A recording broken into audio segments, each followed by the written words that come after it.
আসসালামু আলাইকুম। আপনারা দেখছেন সিবিএন টিভি ইউএসএ সংবাদ বুলেটিন। সাথে আছি আমি সারিকা মৌসুমী। শুরুতেই এসেনশিয়াল হোম কেয়ার সংবাদ শিরোনাম। 21 দেশ ভ্রমণে যুক্তরাষ্ট্রের সতর্কতা। নথিবিহীন অভিবাসীরা স্বেচ্ছায় যুক্তরাষ্ট্র ত্যাগ করলে পাবেন পুরস্কার। বড় ধরনের সংস্কার রাজনৈতিক ঐক্যমত ছাড়া বাস্তবায়ন করা হবে না বললেন আইন উপদেষ্টা।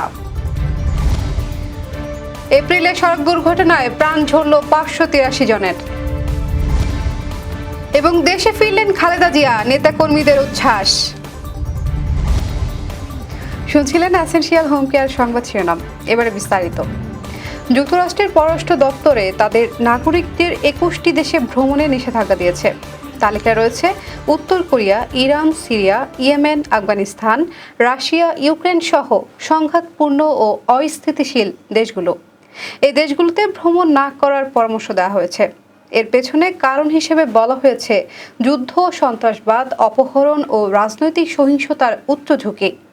বিশেষজ্ঞরা বলছেন এসব দেশে অবস্থানরত বা ভ্রমণে ইচ্ছুক বাংলাদেশিদের জন্যও এই সতর্কতা গুরুত্বপূর্ণ।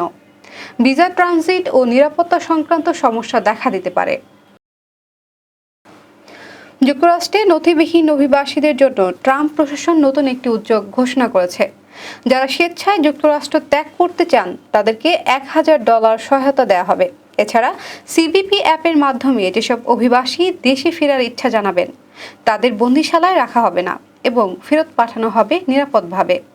এছাড়া অভিবাসী গ্রেপ্তার ও ফেরত পাঠানোর জন্য বর্তমানে গড়ে $1700 খরচ করতে হয়, তবে এই উদ্যোগে তা সাশ্রয়ী হবে।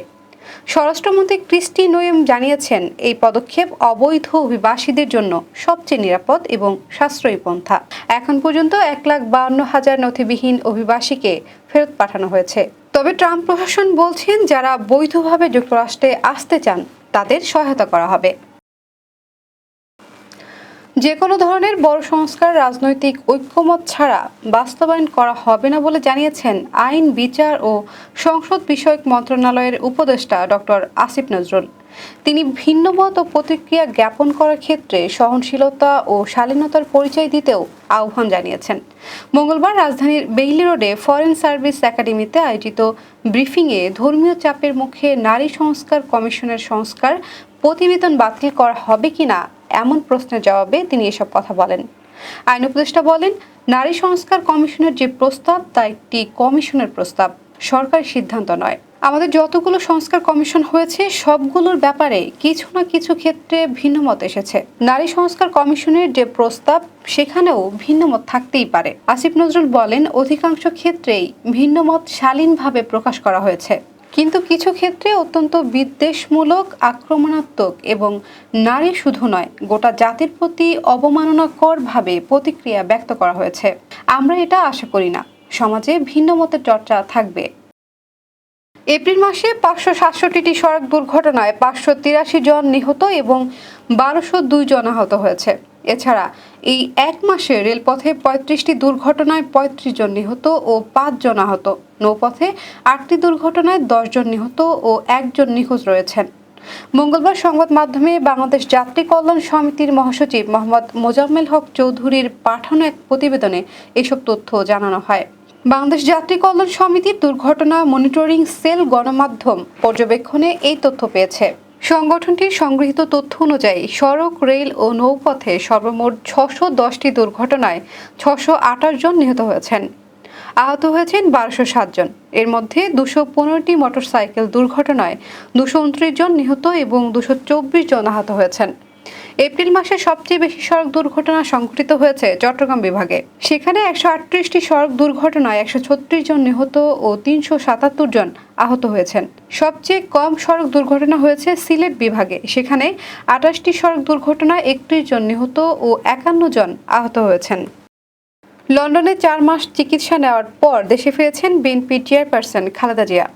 মঙ্গলবার সকাল 10টা 40 মিনিটে তাকে বহনকারী এয়ার অ্যাম্বুলেন্স ঢাকার শাহজালাল বিমানবন্দরে অবতরণ করে।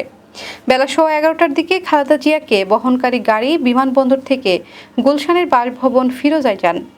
বিমানবন্দরে বিএনপি চেয়ারপারসনকে স্বাগত জানান দলের মহাসচিব মির্জা ফখরুল ইসলাম আলমগীর, স্থায়ী কমিটির সদস্য খন্দকার মোশাররফ হোসেন, মির্জা আব্বাস, গয়েশ্বর চন্দ্র রায়, আব্দুল মঈন খান, নজরুল ইসলাম খান, আমির খসরু মাহমুদ চৌধুরী, সালাউদ্দিন আহমেদ, ইকবাল হাসান মাহমুদ টুকু ও সেলিমা রহমান।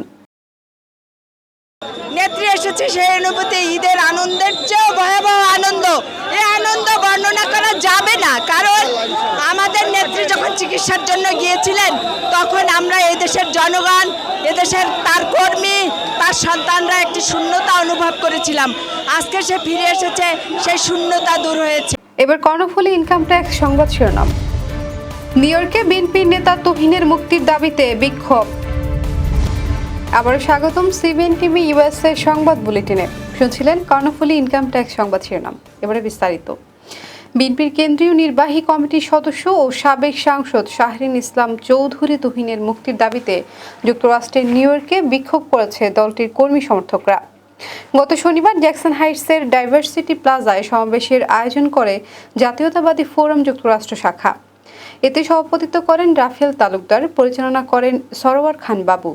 সমাবেশে বিএনপির কেন্দ্রীয় নির্বাহী কমিটির সদস্য গিয়াস আহমেদ বলেন, একই আমলে দায়েরকৃত মামলায় জামায়াতে ইসলামের শীর্ষ নেতারা অব্যাহতি পেলেও প্রকৌশলী তুহিনকে কারাগারে পাঠানো হলো, এটি রাজনৈতিক দ্বৈতনীতি।